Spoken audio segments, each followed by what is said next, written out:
खाली मुँह देता खटिया पे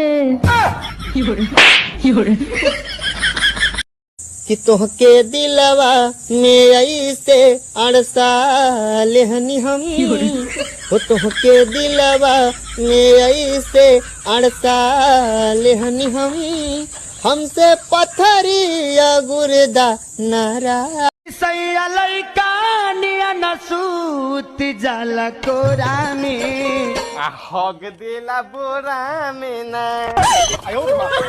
क्या ऐसी कौन सी चीज है जो शादी से पहले किसी की भी हो सकती है लेकिन शादी के बाद सिर्फ पति की होती है, पत्नी की नहीं?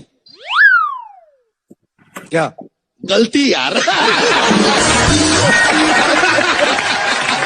पहले मैं दाढ़ी बढ़ा के बाबा बनना चाहता था, फिर एक लड़की मिली और मैं बाबू बन गया।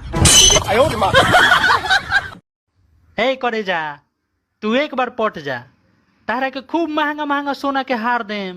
भाग जाना तो ईंटा से मार के कपार फाड़ दे। शिवम, इसमें देखो लिखा है आंवला खाने से खून साफ होता है। जैसा है वैसा पी लिया कर, खून भी साफ चाहिए तुझे।